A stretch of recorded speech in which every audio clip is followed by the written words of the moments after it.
So here we discuss the type of oscillations. So generally there are three types of oscillations required. One is growing type, second exponentially decaying, third sustained type. Now you can see in this figure, the first figure represents the oscillator's amplitude is increasing towards the increase of time period. That as the time period increases, the amplitude also increases. This type of oscillations is called growing type oscillations. When this type of oscillation happens is when the magnitude of product of amplifier, basic amplifier gain and the feedback network gain is greater than unity. At that time, this type of waveform will be obtained. The second, this type of waveform, initially it is higher in the magnitude.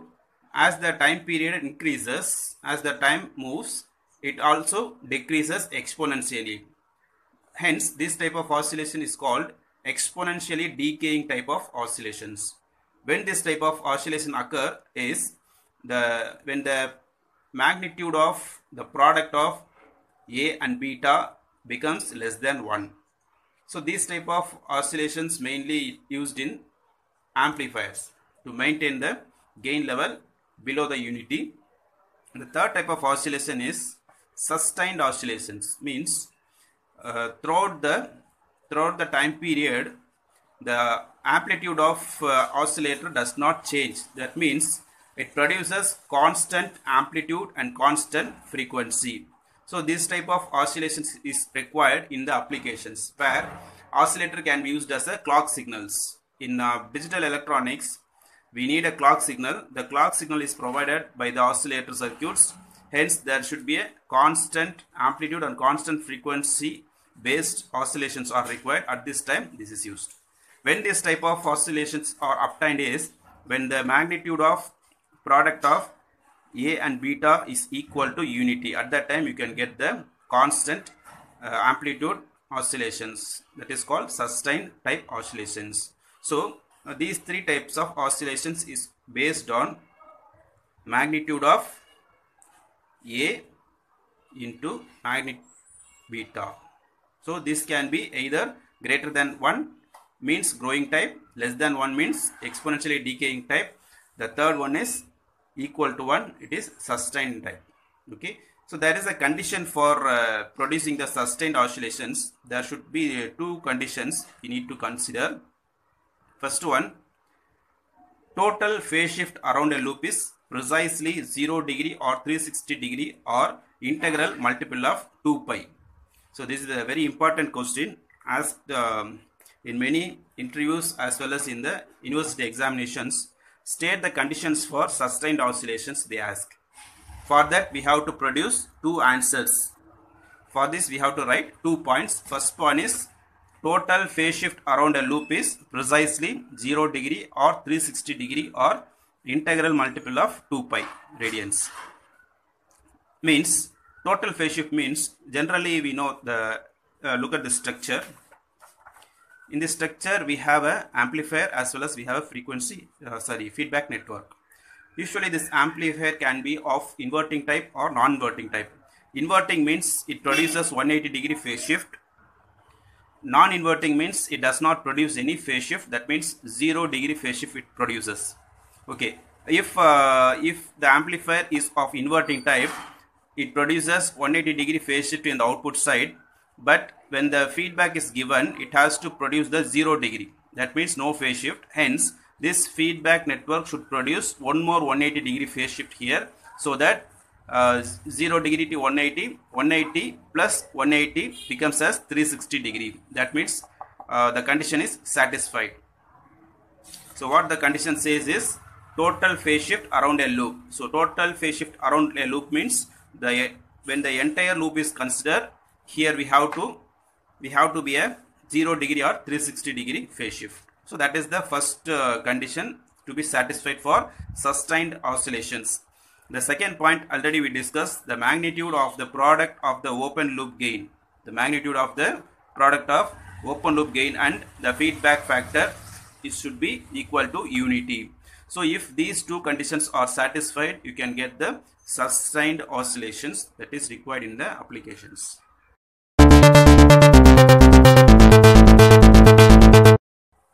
Here I describe how to write the derivational steps for Barkhausen criterion. First of all, you have to draw this diagram. So this diagram is without feedback network. So it's a basic amplifier, the input given as a sine wave form. So the first half wave and second half wave, positive and negative half wave we are providing here. So this is type of inverting amplifier I am considering. Hence we get in the output as 180 degree phase shift of the waveform. Means negative half cycle first and positive half cycle then. That means 180 degree it is inverted. Hence the output is equal to the gain into input signal. Consider a basic inverting amplifier with an open loop gain A. This produces 180 degree phase shift between input and output. Okay, right. Next we have to draw this diagram. So this diagram represents how we are achieving the 360 degree phase shift or 0 degree phase shift. Okay, so this is the amplifier, basic amplifier with gain A, feedback network with gain beta. So these are the two lines which is connected to basic amplifier. The output is taken as X0.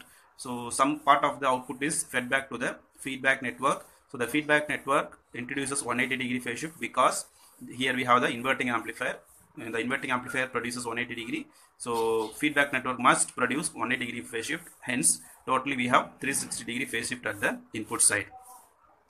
So here it is an oscillator circuit. It does not require an input signal to operate. Hence these are made as a dotted line. Okay, so the input is required only when we have the modulus of A beta, magnitude of product of A beta is should be greater than 0 first, then it makes itself as equal to 1 to make a sustained oscillations. Okay, so here in the diagram it is shown. Here we have the positive and negative pulse waveform. In the output side we are getting the 180 degree phase shifted output minus and plus. So this signals is again fed back to the feedback network. The feedback network introduces 180 degree phase shift. Hence we are getting plus and minus. So look at this. Here in the both waveform it is similar. Means 0 phase shift is occurred here. Okay. Next we have to write this text. So Xi is the input applied to the basic amplifier and it is derived from output X0 through feedback network. So here the feedback should not be negative. It must be positive. So the feedback network must introduce a phase shift of 180 degree while feeding back the signal from output to input. So when it is feeding from output to input, it has to produce 180 degree phase shift. So this ensures positive feedback. Next we write the expressions. The first expression is output expression. X0 is equal to A into Xi. Now what is the output of feedback? Now the feedback factor beta decides the feedback to be given to the input. So Xf is nothing but minus beta X0. Why we are putting minus here is it is producing 180 degree phase shift. Hence we put minus symbol here. Minus beta is the gain. X0 is the input for the feedback network. So feedback network input is X0. So now we have two equations, equation 1 and 2.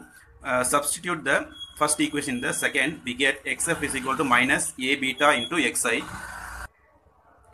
Substituting 1 and 2 we get AF is equal to minus A beta Xi. For the oscillator the feedback drives the amplifier. So here we the output is driving the input. Means the feedback network is going to work as the input of the basic amplifier. Hence Xf is made as equal to Xi. Here we consider the output of feedback is equal to the input of the basic amplifier. Xf is equal to Xi. So we apply this condition here. The Xf becomes as Xi now. The remaining right hand side expression is same. Okay, now we cancel, means we get minus A beta is equal to 1. Okay, right. Now we can write minus A beta is equal to 1. This condition can be written in the polar form. A beta is equal to minus 1 plus J0.